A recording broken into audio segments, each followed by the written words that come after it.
Types of bureaucratic agencies. Examining different agencies from a management point of view, they differ in two main ways: whether or not the activities of the operators can be observed, and whether the results of those activities can be observed.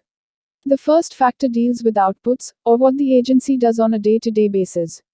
The second factor deals with outcomes, or the overall results of agency work.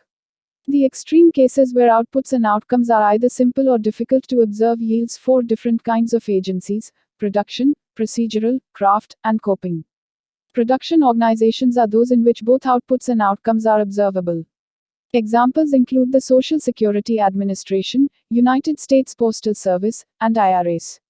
In production organizations, managers can observe the outputs of officials, and can, for example, in the IRS, measure the amount of money collected in taxes, and estimate with accuracy how much more tax money will be produced by increasing the level of auditing activity.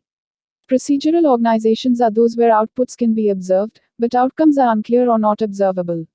Examples include the Occupational Safety and Health Administration, and the United States Armed Forces during peacetime.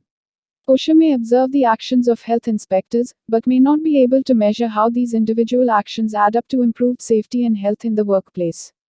In the armed forces during peacetime, all aspects of training and deployment can be observed, but it cannot be measured how these activities deter aggression, or prepare for a future unknown conflict. Craft organizations are those where outputs are hard to observe, but outcomes are fairly easy to evaluate. Examples include the armed services at war, who may operate under a fog of war, but whose battle outcomes can be easily measured. Another example is the United States Department of Labor and their Wage and Hour Division. While the outputs of individual inspectors in the field are difficult to measure, overall outcomes of negotiated compliance agreements and referrals to federal attorneys for legal action are easily measurable. Coping organizations are those where neither outputs nor outcomes are observable.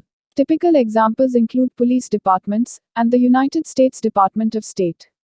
Some of the activities of diplomats and policemen cannot be observed or measured, e.g., sensitive conversations with foreign leaders, and interactions with citizens on the street, and the outcomes are also difficult to judge, e.g., changes in foreign perceptions of U.S. interests, and the level of order on a policeman's beat. An agency type substantially impacts its approach to its mission, i.e., the degree to which its members are devoted to accomplishing the agency's stated mission, and to compliance with the law and existing policy.